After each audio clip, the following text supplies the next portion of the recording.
साल 1942 world war 2 के दौरान बर्मा की लड़ाई में एक इंडियन सोल्जर को मेडिकल कैंप लाया जाता है। उसके शरीर को जापानी सेना ने 9 गोलियों से छलनी कर दिया था। उस सैनिक की हालत इतनी खराब थी कि डॉक्टर्स ने भी फिनिश्ड केस कहकर उसका ट्रीटमेंट करने से मना कर दिया था। लेकिन उस सैनिक की अभी भी सांसें चल रही थी। किसी तरह उसकी सर्जरी शुरू हुई। उसके शरीर के कई बॉडी पार्ट्स बुरी तरह डैमेज हो चुके थे। इंटेस्टाइन पूरी तरह से खराब हो चुकी थी, इसलिए उसे होश में आने में कई घंटे लग गए। लेकिन होश में आने के बाद जब डॉक्टर ने उससे पूछा तुम्हें क्या हो गया था, तो उसने मुस्कुराते हुए कहा कुछ नहीं, किसी गधे ने लात मार दी थी। इतने भयानक दर्द को भी हंसी में उड़ा देने वाले ये ब्रेव सोल्जर कोई और नहीं बल्कि इंडिया के पहले फील्ड मार्शल सैम मानेकशॉ थे, जिन्होंने आगे चलकर अपनी काबिलियत से न केवल इंडियन आर्मी को मॉडर्नाइज और काफी मजबूत किया, बल्कि 1971 की इंडो पाक वॉर में पाकिस्तान को धूल चटाकर 93,000 पाकिस्तानी सैनिकों को भारत के आगे घुटने टेकने पर मजबूर कर दिया था। उनकी ब्रेवरी की वजह से ही उनका नाम बहादुर पड़ा। लेकिन वो केवल युद्ध के मैदान में ही ब्रेव नहीं थे, बल्कि आम जिंदगी में भी उनका अंदाज बेबाक था। उन्हें ना तो बड़े ओहदे का डर था, ना किसी सत्ता का दबाव। डिफेंस मिनिस्टर हो या खुद प्राइम मिनिस्टर, सैम मानेकशॉ हर किसी से खरी बात कहने की हिम्मत रखते थे। उन्होंने एक बार तो प्राइम मिनिस्टर इंदिरा गांधी के डायरेक्ट ऑर्डर्स को भरी कैबिनेट के सामने रिजेक्ट कर दिया था। उन्होंने अपने पद को भी दांव पर लगाकर हमेशा वही किया जो देश के लिए जरूरी था। लेकिन क्या आप जानते हैं, जिस शख्स ने अपनी पूरी जिंदगी भारत के लिए समर्पित कर दी, उनके अंतिम संस्कार में प्रधानमंत्री और राष्ट्रपति तो क्या, सरकार का एक मंत्री तक नहीं पहुंचा था। आखिर ऐसा क्या हुआ था? कैसे एक डॉक्टर बनने का सपना देखने वाला लड़का भारत का सबसे बहादुर आर्मी ऑफिसर बना?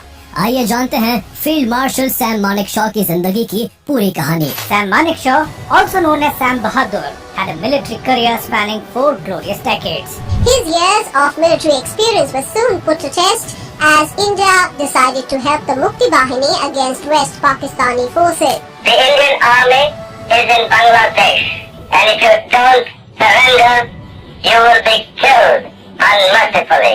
On December 16th, Pakistan Army surrendered. The war saw more than 90,000 Pakistani soldiers taken prisoners of war. Sam Hormus ji Fram ji Jamshed ji Manekshaw का जन्म 3 अप्रैल 1914 को पंजाब के अमृतसर शहर में एक पारसी परिवार में हुआ था। सैम मानेकशॉ हॉर्मिस्ड मानेकशॉ और हिला मेहता की 5वीं संतान थे। उनके पिता हॉर्मिस्ड मानेकशॉ पेशे से एक डॉक्टर थे। सैम ने अपनी प्राइमरी एजुकेशन अमृतसर में हासिल की और आगे की पढ़ाई के लिए नैनीताल के शेरवुड कॉलेज में एडमिशन लिया। बचपन से ही वो अपने पिता की तरह डॉक्टर बनना चाहते थे। जब सैम 17 साल के हुए तो उन्होंने अपने पिता से लंदन जाकर मेडिकल की पढ़ाई करने की इच्छा जाहिर की, लेकिन उनके पिता ने इस रिक्वेस्ट को ये कहते हुए ठुकरा दिया कि उनकी एज अभी काफी कम है। साथ ही उस समय उनके 2 बड़े भाई ऑलरेडी लंदन में रहकर पढ़ाई कर रहे थे, इसलिए उनके पिता के लिए एक और बच्चे को लंदन भेजना आसान नहीं था। अपने पिता से ना सुनकर सैम मानेकशॉ को काफी बुरा लगा और मजबूरन उन्होंने आगे की पढ़ाई के लिए अमृतसर के हिंदू सभा कॉलेज में एडमिशन ले लिया। यहीं से किस्मत उनकी जिंदगी को एक ऐसी दिशा देने वाली थी जिससे वो एक आर्मी ऑफिसर बनने की ओर अपना पहला कदम बढ़ाने वाले थे। दरअसल उस दौरान 1932 में जनरल पब्लिक सर्विस कमीशन ने इंडियन मिलिट्री एकेडमी IMA में भर्ती के लिए एप्लीकेशंस निकाली थी, जिसके जरिए टैलेंटेड इंडियन कैडेट्स को ब्रिटिश इंडियन आर्मी में एज एन ऑफिसर भर्ती किया जाना था। सैम मानेकशॉ ने अपने पिता से IMA जाने की इजाजत मांगी, लेकिन इस बार भी उन्हें अपने पिता से ना सुनने को मिला। हालांकि इस बार उन्होंने अपने पिता के खिलाफ जाकर इस पोस्ट के लिए अप्लाई कर दिया। अपनी मेहनत के दम पर वो न केवल इस एग्जाम में शानदार प्रदर्शन करते हुए IMA के लिए सिलेक्ट हुए, बल्कि उन्होंने इसमें चुने गए 15 कैडेट्स में 6th रैंक भी हासिल की। इसके बाद सैम मानेकशॉ को करीब 3 साल तक IMA में मिलिट्री ट्रेनिंग दी गई और 1935 में उन्हें रॉयल स्कॉट्स की 2nd बटालियन में अपॉइंट करके ड्यूटी के लिए लाहौर भेज दिया गया। रॉयल स्कॉट्स में करीब 3 साल तक काम करने के बाद उन्हें 12th फ्रंटियर फोर्स रेजिमेंट में क्वार्टर मास्टर अपॉइंट करके बर्मा भेज दिया गया। भले ही शुरुआत में सैम डॉक्टर बनना चाहते थे, लेकिन आर्मी ज्वाइन करने के बाद उन्होंने अपने जज्बे से सभी सीनियर्स का दिल जीत लिया था। सैम को बर्मा में काम करते हुए सिर्फ 1 साल ही हुआ था कि 1939 में वर्ल्ड वॉर 2 शुरू हो गया। इस युद्ध में जापान ने एशिया में एलाइड पावर्स की हालत खराब कर दी थी और चाइना में एलाइड पावर्स को बुरी तरह रौंद कर जापान ने ब्रिटेन को भारत से भी खदेड़ने के लिए बर्मा की ओर अपने कदम बढ़ा दिए थे। 1942 तक जापानीज इंपीरियल आर्मी बर्मा में बिलिन रिवर तक पहुंच चुकी थी, जो सितांग से लगभग 48 किलोमीटर साउथ में था। जापानी सेना बड़ी तेजी से सितांग ब्रिज की ओर बढ़ रही थी। ऐसे में ब्रिटिशर्स ने सितांग को डिफेंड करने के लिए सैम मानेकशॉ को चुना और उन्हें डबल प्रमोशन देते हुए कैप्टन बना दिया। कैप्टन सैम मानेकशॉ ने अपनी कंपनी के साथ यहाँ पूरी जान झोंक दी। जैसे ही जापानी सेना ने सितांग ब्रिज पर कब्जा करने की कोशिश की, सैम मानेकशॉ के नेतृत्व में उनकी कंपनी के जवानों ने काउंटर अटैक करते हुए जापानियों को पीछे धकेल दिया और स्ट्रेटेजिकली इम्पोर्टेंट सितांग ब्रिज को डिफेंड कर लिया गया। लेकिन इस दौरान झाड़ियों से छिपकर एक जापानी सैनिक ने एक के बाद एक पूरी 9 गोलियां सैम मानेकशॉ पर दाग दी। इन गोलियों ने उनके शरीर को छलनी कर दिया था। वो बुरी तरह घायल होकर वहीं गिर पड़े। 36 घंटों तक इसी घायल अवस्था में युद्ध के मैदान में रहे और बेहोश हो गए। इसके बाद उनकी बटालियन के एक सिपाही शेर सिंह ने जब उनको इस हालत में देखा तो वो तुरंत सैम को अपने कंधे पर लाद कर वहाँ से काफी दूर एक मेडिकल कैंप तक लेकर गए। मेडिकल कैंप पहुँचते पहुँचते सैम की हालत काफी खराब हो चुकी थी। पूरा शरीर खून से लथपथ था।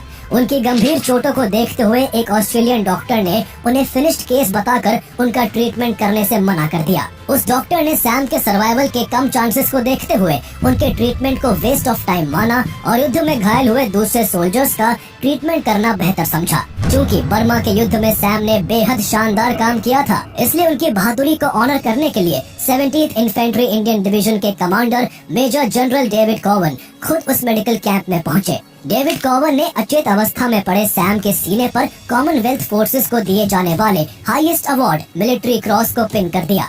ये मिलिट्री क्रॉस युद्ध के मैदान में एक्सीलेंट ब्रेवरी दिखाने वाले सैनिकों को जिंदा रहते हुए दिया जाता था। क्योंकि वहाँ मौजूद डॉक्टर्स और मिलिट्री ऑफिसर्स सैम के बचने की आशा छोड़ चुके थे, इसलिए मेजर जनरल डेविड कॉवन चाहते थे कि सैम को यह अवार्ड जीते जी दे दिया जाए। हालांकि इतने बहादुर सिपाही को बिना ट्रीटमेंट के ही मरते हुए छोड़ देना मिलिट्री को मंजूर नहीं था, इसलिए डॉक्टर्स ने सैम का ऑपरेशन शुरू कर दिया। 9 गोलियों ने सैम मानेकशॉ के पेट, इंटेस्टाइन और लंग्स को बुरी तरह डैमेज कर दिया था।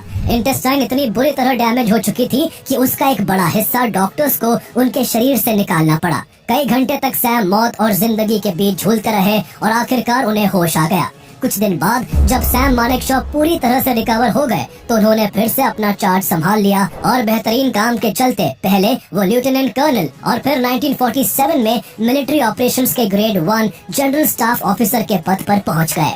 1947 में भारत अंग्रेजों के चंगुल से मुक्त हुआ, लेकिन भारत को 2 हिस्सों में बांटकर एक नया देश पाकिस्तान बना दिया गया। पार्टीशन के दौरान आर्मी का भी बंटवारा किया गया और इस प्रक्रिया में सैम मानेकशॉ की 12th फ्रंटियर फोर्स राइफल्स को ब्रिटिशर्स ने पाकिस्तान को असाइन कर दिया। अब चूंकि उनकी रेजिमेंट पाकिस्तान के हिस्से में थी और सैम मानेकशॉ पारसी कम्युनिटी से बिलोंग करते थे, इसलिए उनके पास भी अन्य पारसीज की तरह पाकिस्तान में बसने का एक अच्छा अवसर था। पाकिस्तान के प्रेसिडेंट मोहम्मद अली जिन्ना ने सैम मानेकशॉ को खुद पाकिस्तानी आर्मी ज्वाइन करने का ऑफर दिया था, लेकिन सैम का दिल तो सिर्फ भारत के लिए धड़कता था, इसलिए उन्होंने जिन्ना का यह ऑफर ठुकरा दिया। इसके बाद सैम मानेकशॉ को इंडियन मिलिट्री में पहली posting 8th Gurkha rifles regiment में मिली। सैम मानेकशॉ की पर्सनालिटी इतनी शानदार थी कि वो सेना में बहुत बड़े पद पर रहते हुए भी बिना किसी भेदभाव के सेना के हर ओहदे के सैनिक के टच में रहते थे। उन्हें सबके साथ घुल मिलकर रहना काफी पसंद था। ऐसे ही एक बार वो 8th गुरखा राइफल्स रेजिमेंट के एक सेंट्री से बात करने लगे।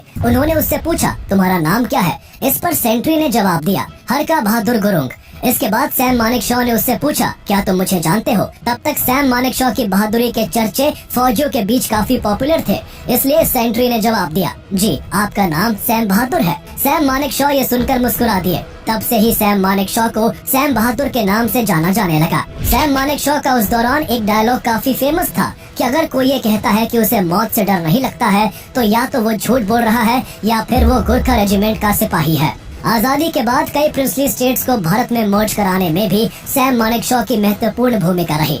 होम मिनिस्टर सरदार वल्लभ भाई पटेल उन पर काफी भरोसा करते थे। कश्मीर मर्जर और हैदराबाद एनेक्सेशन के दौरान उन्होंने एक आर्मी ऑफिसर के रूप में गवर्नमेंट को कई वैल्यूएबल सजेशंस दिए थे। इसके अलावा जब पाकिस्तान के हमले के बाद कश्मीर में सीज फायर लाइन स्थापित करने के लिए दोनों देशों के बीच कराची कॉन्फ्रेंस हुई तो इंडियन गवर्नमेंट ने इसकी जिम्मेदारी 3 मिलिट्री ऑफिसर्स को सौंपी थी, जिनमें सैम मानेकशॉ भी शामिल थे। उनकी वॉर टैक्टिक्स, इंटेलिजेंस अंडरस्टैंडिंग और लीडरशिप क्वालिटी को देखते हुए 1952 में उन्हें कर्नल के पद पर प्रमोट कर दिया गया। 5 साल तक इंडियन आर्मी में कर्नल के पद पर रहते हुए शानदार काम करने के बाद साल 1957 में उन्हें हायर कमांड ट्रेनिंग के लिए इंपीरियल डिफेंस कॉलेज लंदन भेजा गया। 1 साल बाद जब वो इंडिया लौटे तो उन्हें प्रमोट करके मेजर जनरल बना दिया गया।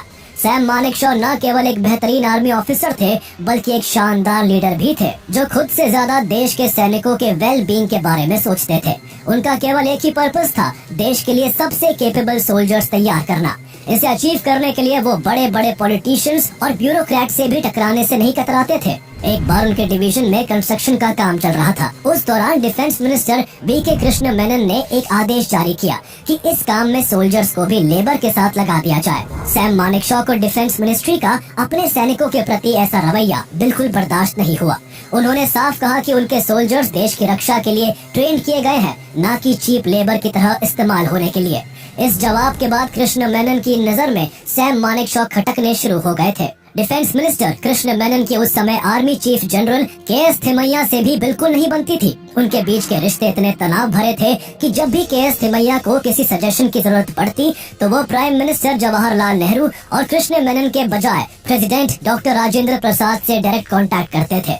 ऐसे में कृष्ण मेनन के.एस. थिमैया को आर्मी चीफ के पद से हटाना चाहते थे। उन्होंने ऐसे ही एक बार बातों ही बातों में सैम मानेकशॉ से पूछा, आप के.एस. थिमैया के बारे में क्या सोचते हैं? इस पर सैम मानेकशॉ ने जवाब दिया, मिनिस्टर के.एस. थिमैया मेरे चीफ है और उनके बारे में मैं कोई पर्सनल राय नहीं रखता और न ही ऐसा करना सही होगा।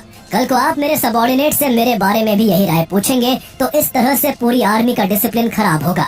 इसलिए गुजारिश है कि भविष्य में आप इस तरह के सवाल किसी भी आर्मी ऑफिसर से ना करें। सैम मानेकशॉ से ऐसी बातें सुनकर डिफेंस मिनिस्टर कृष्ण मेनन चिढ़ गए और उन्होंने कहा, अंग्रेजों वाली सोच बदलो, मैं चाहूँ तो के.एस. थिमैया को हटा भी सकता हूँ। सैम मानेकशॉ ने तुरंत जवाब दिया, आप उन्हें बेशक हटा सकते हैं, लेकिन उनके बदले जो अगला चीफ आएगा उसके बारे में भी मेरा यही जवाब होगा। कृष्ण मेनन को सैम मानेकशॉ की ऐसी हाजिर जवाबी बर्दाश्त नहीं हो सकी और वो chief of general staff lieutenant general B.M. Call के साथ मिलकर सैम मानेकशॉ को हटाने के लिए कॉन्स्पिरेसी करने लगे। इसके बाद सैम मानेकशॉ के ऊपर 10 चार्जेस लगाए गए। उन पर इंडिया से ज्यादा ब्रिटिश क्वीन के लिए लॉयल होने, आजादी के बाद भी अपने ऑफिस में रॉबर्ट क्लाइव और वॉरेन हेस्टिंग्स की फोटो लगाने, पैसों का हेर फेर करने, छत्रपति शिवाजी महाराज को अपमानित करने और शादी के बाद भी दूसरी लड़कियों से अवैध संबंध रखने जैसे गंभीर आरोप लगाए गए थे। इस दौरान उन्हें एंटी नेशनल और एंटी हिंदू भी कहा गया। इसके बाद सैम के ऊपर लगे इन सभी गंभीर आरोपों की जांच के लिए मिलिट्री ऑफिसर्स की एक कमेटी बनाई गई। जिस समय इंडियन आर्मी में ये सब हो रहा था उसी समय 1962 में चाइना ने इंडिया पर अटैक कर दिया। अचानक हुए चाइनीज इन्फिल्ट्रेशन के कारण भारतीय सेना बैकफुट पर आ गई। डिफेंस मिनिस्टर की नेगेटिव अप्रोच की वजह से पहले ही आर्मी का मोराल गिरा हुआ था। कोर्ट प्रोसीडिंग के चलते सैम मानेकशॉ इस युद्ध में हिस्सा नहीं ले पाए थे। आगे जांच के लिए बनाई गई कमेटी ने सैम मानेकशॉ के ऊपर लगे सभी आरोपों को झूठा बताया और उन्हें क्लीन चिट दे दी। तब तक चाइना के साथ युद्ध अपने अंतिम चरण में पहुंच गया था। भारत युद्ध हार रहा था और ऐसे में जब मामला हाथ से निकल चुका था तब जवाहरलाल नेहरू ने सैम मानेकशॉ को बुलाकर उनकी लॉयल्टी की खूब प्रशंसा की। इसके बाद उनको प्रमोट करके लेफ्टिनेंट जनरल का पद दिया गया और मोर्चा संभालने के लिए अरुणाचल प्रदेश भेज दिया गया। वहाँ पहुँचते ही सैम मानेकशॉ ने निराश सैनिकों को मोटिवेट करना शुरू किया। उन्होंने सैनिकों में जोश भरते हुए कहा कि बिना रिटर्न ऑर्डर के कोई भी सैनिक मोर्चा नहीं छोड़ेगा और मैं आपको विश्वास दिलाता हूँ कि मेरे रहते कभी भी ऐसे ऑर्डर इशू होने की नौबत नहीं आएगी। उनका करेज उनके बटालियन के सैनिकों में भी रिफ्लेक्ट होता था। उनके इस ऐलान के बाद भारतीय सैनिकों ने बहादुरी के साथ लड़ते हुए चीनी सैनिकों के अरुणाचल की ओर बढ़ते कदम पर ब्रेक लगा दी। हालांकि इस युद्ध में भारत पहले ही काफी पिछड़ चुका था, इसलिए भारत को हार का सामना करना पड़ा।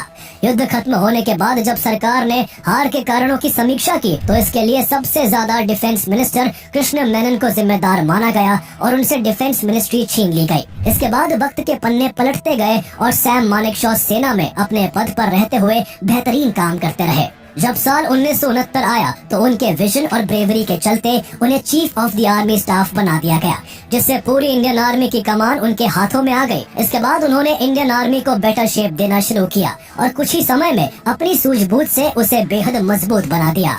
सैम मानेकशॉ को लोग यूं ही सैम बहादुर नहीं कहते थे। उन्होंने अपनी ब्रेवरी और आउटस्पोकन बिहेवियर से इसे साबित भी किया था। गलत को गलत कहने में उन्होंने कभी संकोच नहीं किया। चाहे सामने हायर रैंक का ऑफिसर हो, कोई मिनिस्टर हो या फिर खुद प्राइम मिनिस्टर, वो बिना झिझक के अपनी बात रखने में विश्वास रखते थे। इसकी सबसे बड़ी मिसाल तब देखने को मिली जब साल 1971 में वेस्ट पाकिस्तान के जुल्मों से तंग आकर ईस्ट पाकिस्तान से लाखों लोग भागकर भारत में शरण लेने लगे थे और जल्दी रेफ्यूजीज की संख्या मिलियंस में पहुंच गई थी, जिसने भारत सरकार को काफी चिंता में डाल दिया। ऐसे में प्राइम मिनिस्टर इंदिरा गांधी को इसका केवल एक ही समाधान नजर आ रहा था कि वेस्ट पाकिस्तान के खिलाफ सैन्य कार्रवाई की जाए ताकि ईस्ट पाकिस्तान के लोगों को उनका अधिकार मिल सके। इसी की चर्चा के लिए अप्रैल 1971 में उन्होंने कैबिनेट मीटिंग बुलाई, जिसका हिस्सा बड़े बड़े मंत्रियों के साथ साथ आर्मी चीफ सैम मानेकशॉ भी बने। मीटिंग में पहुंचते ही इंदिरा गांधी ने सैम मानेकशॉ से पूछा, ईस्ट पाकिस्तान से भारी संख्या में आने वाले रेफ्यूजीज से देश की स्थिति काफी खराब होती जा रही है, आप इसको लेकर क्या कर रहे हैं? इस पर सैम मानेकशॉ ने बेबाकी से कहा कि इस मैटर में मैं कुछ भी नहीं कर रहा हूँ। ये सुनकर इंदिरा गांधी गुस्से से भर गई और तमतमाते हुए बोली, मैं चाहती हूँ कि इंडियन आर्मी पाकिस्तान पर अटैक करके इस प्रॉब्लम को तुरंत सॉल्व करे। इस पर सैम मानेकशॉ ने इंदिरा गांधी को जवाब देते हुए कहा कि उनकी सेना इस जंग के लिए भी बिल्कुल भी तैयार नहीं है। अगर युद्ध करने में जल्दी की गई तो यकीनन भारत ये युद्ध हार जाएगा। आर्मी चीफ द्वारा सभी के सामने प्रधानमंत्री को इतनी खरी बात कहने से पूरा कमरा सन्न पड़ गया। उनके इस जवाब से सब खामोश थे। इससे पहले कि इंदिरा गांधी भी कुछ बोल पाती, सैम मानेकशॉ ने इसके पीछे के कारणों को एक्सप्लेन करना शुरू कर दिया। उन्होंने बताया कि किस तरह अप्रैल के महीने में पाकिस्तान पर अटैक करना इंडियन आर्मी की बड़ी भूल साबित हो सकती है। उस समय तक नदन हिमालयन में स्नो मेल्ट हो चुकी थी, जिससे वहाँ के सभी पासेस और रूट्स खुल चुके थे। ऐसे में अगर इंडिया पाकिस्तान से उलझता तो चाइना इस मौके का फायदा उठाकर पीछे से भारत पर अटैक कर सकता था, जिससे इंडियन आर्मी को एक साथ दो फ्रंट्स पर वॉर लड़ना पड़ता। बात को आगे बढ़ाते हुए सैम मानेकशॉ ने एक और पॉइंट सामने रखा कि अप्रैल में देश भर में खरीफ क्रॉप्स की कटाई का समय होता है और कटाई के बाद इसका ट्रांसपोर्टेशन देश के कई हिस्सों में किया जाता है। युद्ध की स्थिति में हजारों ट्रक्स और कई ट्रेन्स को युद्ध में एंगेज करना पड़ेगा, जिससे ट्रांसपोर्टेशन रूट्स भी बंद हो सकते हैं। इसका सीधा असर फूड ग्रेन सप्लाई पर पड़ेगा, जिससे देश को ग्रेट फेमाइन का सामना करना पड़ सकता है। इसके अलावा अगर युद्ध जून और जुलाई तक खिंच जाता है तो उस दौरान ईस्ट पाकिस्तान में मानसून की स्थिति होने से इंडियन आर्मी के टैंक्स कीचड़ में फंस जाएंगे और सेना अपनी स्पीड एंड मोबिलिटी खो बैठेगी। एयरफोर्स को भी इस मौसम में ऑपरेशन करने में दिक्कत होगी। इसके बाद सैम मानेकशॉ ने बात को आगे बढ़ाते हुए कहा कि उनके आर्मर डिवीजन के 189 टैंक्स में से केवल 11 टैंक्स ही ऑपरेशनल है, जो युद्ध के लिए बिल्कुल भी सफिशिएंट नहीं है और इसलिए इस समय भारत को वॉर इनिशिएट नहीं करना चाहिए। अपनी बात खत्म करने के बाद सैम मानेकशॉ ने इंदिरा गांधी से पूछा, पीएम मैडम, क्या आप अब भी इस युद्ध का ऑर्डर देना चाहती है? सैम मानेकशॉ की इस दूरदर्शी सोच ने वहाँ मौजूद सभी आला मंत्रियों को खामोश कर दिया था। किसी के पास इसका कोई जवाब नहीं था और इंदिरा गांधी ने उसी समय कैबिनेट मीटिंग खत्म कर दी। सभी लोगों के साथ जब सैम मानेकशॉ भी उठकर जाने लगे तो इंदिरा गांधी ने उन्हें रुकने को कहा। सैम मानेकशॉ को लगा कि इंदिरा गांधी उनकी कही बातों के कारण गुस्से में है और उनसे रिजाइन चाहती है, इसलिए उन्होंने बड़ी निडरता से कहा कि आप मेरा रेजिग्नेशन हेल्थ, मेंटल या फिजिकल किस ग्राउंड पर लेना पसंद करेंगी। इस पर इंदिरा गांधी ने सिर्फ इतना पूछा कि आपने जो कुछ भी कहा क्या वो बिल्कुल सच है? इस पर सैम मानेकशॉ ने मुस्कुराते हुए कहा, मेरा काम देश के लिए जंग लड़ना और उसे जीतना है, इसलिए मैंने आपको सच्चाई से रूबरू करवाया है। इसके बाद सैम मानेकशॉ ने इंदिरा गांधी से वादा किया कि अगर उन्हें फ्री हैंड दिया जाए और युद्ध की तैयारियों के लिए पर्याप्त समय मिले तो वो वक्त आने पर पाकिस्तान को 1 महीने से भी कम समय में घुटनों पर ला देंगे। इंदिरा गांधी बस यही सुनना चाहती थी। उन्होंने तुरंत सैम मानेकशॉ को उनके हिसाब से चलने की मंजूरी दे दी। इसके बाद सैम मानेकशॉ कई महीनों तक इस युद्ध की तैयारियों में जुटे रहे। क्योंकि ये लड़ाई ईस्ट पाकिस्तान की आजादी की थी, इसलिए सैम ने वहाँ की मुक्ति बाहिनी के फाइटर्स को भी ट्रेन करना शुरू किया और कुछ ही वक्त में उन्हें पाकिस्तान के खिलाफ युद्ध के लिए तैयार कर दिया। कुछ समय बाद एक दिन इंदिरा गांधी ने मजाकिया लहजे में सैम मानेकशॉ से पूछा, क्या इस बार आप युद्ध के लिए तैयार है? तो सैम ने मुस्कुराते हुए जवाब दिया, I am always ready sweetie. Bharat चूँकि ईस्ट पाकिस्तान के नेताओं और मुक्ति बाहिनी की मदद कर रहा था, इसलिए भारत की इस दखलंदाजी से पाकिस्तान अपना आपा खो बैठा और पाकिस्तान ने 3 दिसंबर 1971 को भारत पर हमला कर दिया। इंडियन आर्मी सैम मानेकशॉ के नेतृत्व में अब युद्ध के लिए पूरी तरह से तैयार थी। दोनों ओर से घमासान युद्ध छिड़ गया। सैम मानेकशॉ की शानदार वॉर स्ट्रैटेजी और बेटर प्रिपरेशन के कारण पाकिस्तानी आर्मी किसी भी मोर्चे पर इंडियन आर्मी के सामने टिक नहीं पाई और मात्र 13 दिनों में ताश के पत्तों की तरह बिखर गई। युद्ध के दौरान सैम मानेकशॉ लगातार पाकिस्तानी आर्मी को रेडियो पर संदेश भेजकर धमकियां देते रहे कि या तो भारत के आगे घुटने टेक दो या फिर भारत के हाथों अपना नामो निशान मिटाने के लिए तैयार हो जाओ। उन्होंने ये भी कहा कि सरेंडर करने में कोई बुराई नहीं है। अगर पाकिस्तानी सैनिक हार मान लेते हैं तो भारत उनके साथ अच्छे से पेश आएगा।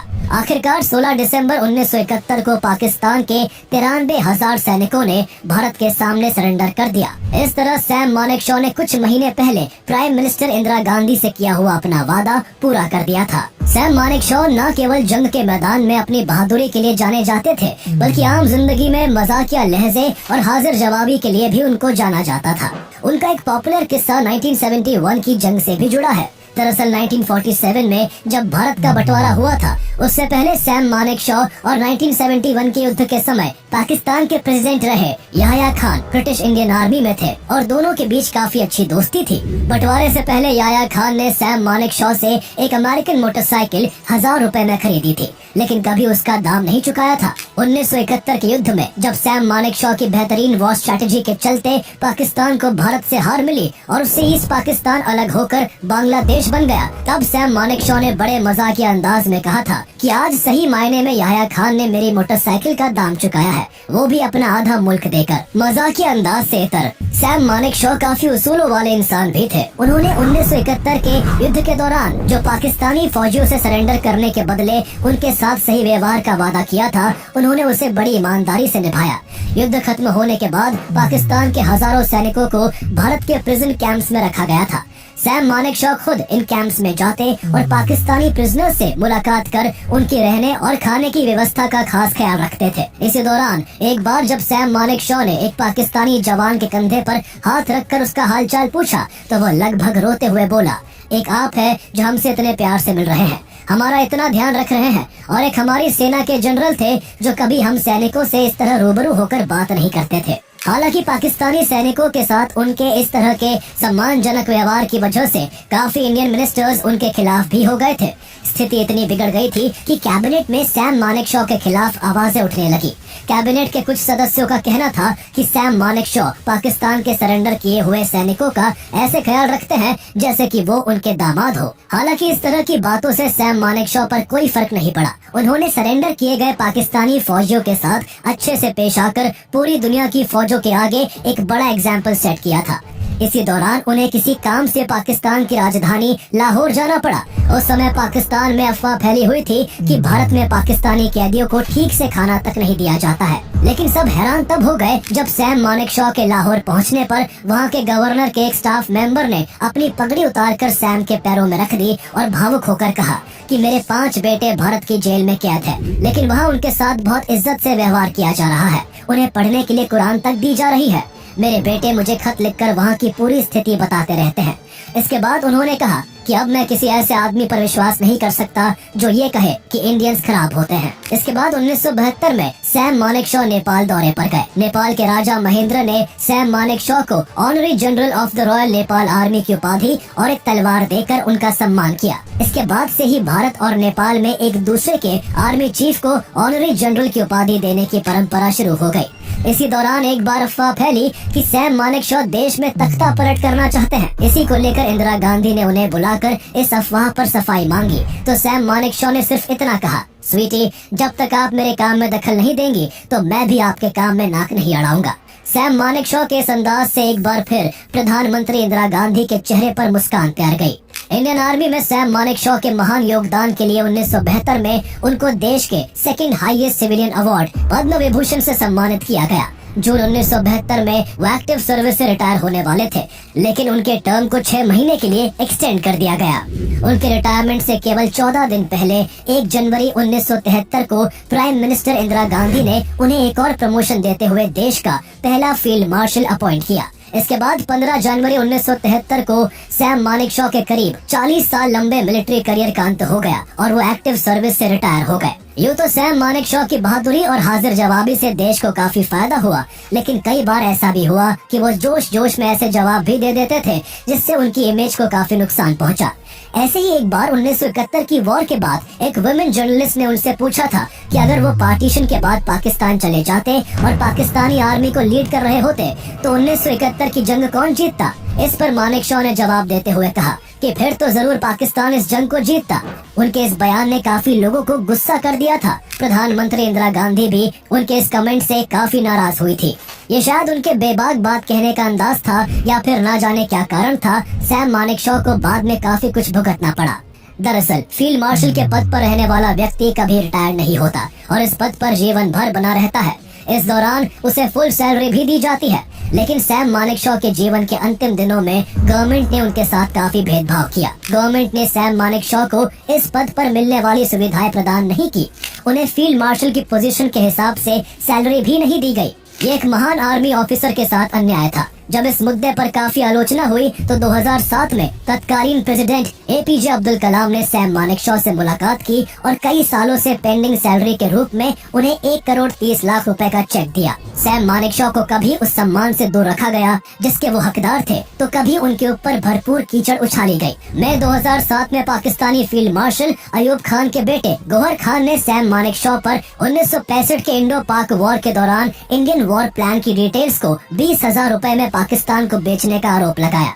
हालांकि इंडियन डिफेंस एस्टेब्लिशमेंट ने इस आरोप को फॉल्स और मिसलीडिंग बताकर पाकिस्तान को करारा जवाब दिया। समय समय पर देश में भी उन पर कई तरह के आरोप लगाए गए, लेकिन सैम मानेकशॉ ने हमेशा इनका सामना हंसकर किया। जिंदगी ने जब उन्हें उनके अंतिम समय में लाकर खड़ा किया, तब भी 94 साल के सैम मानेकशॉ का वही जवानी भरा अंदाज था। उन्होंने जब 27 जून 2008 को दुनिया को अलविदा कहा तो उनकी जुबान पर आखिरी शब्द थे आई एम ओके। सबसे अफसोस की बात ये थी कि इंडियन आर्मी को बेमिसाल मजबूती और देश को 1971 जैसी जीती हुई जंग देने वाले महान आर्मी ऑफिसर सैम मानेकशॉ को न केवल जीते जी बल्कि उनकी डेथ के बाद भी सरकार ने उन्हें वो ऑनर नहीं दिया जिसके वो हकदार थे। उनके अंतिम संस्कार में ना तो प्राइम मिनिस्टर मनमोहन सिंह पहुंचे, ना प्रेसिडेंट प्रतिभा पाटिल और ना ही डिफेंस मिनिस्टर AK एंटनी। हैरानी की बात ये थी कि इतने बड़े ऑफिसर की अंतिम यात्रा में देश के एक भी मिनिस्टर ने शामिल होना जरूरी नहीं समझा। साल 2023 में जब उनके जीवन पर सैम बहादुर नाम से फिल्म बनी, तब पहली बार देश की बड़ी आबादी को इतने महान आर्मी ऑफिसर के बारे में पता चला।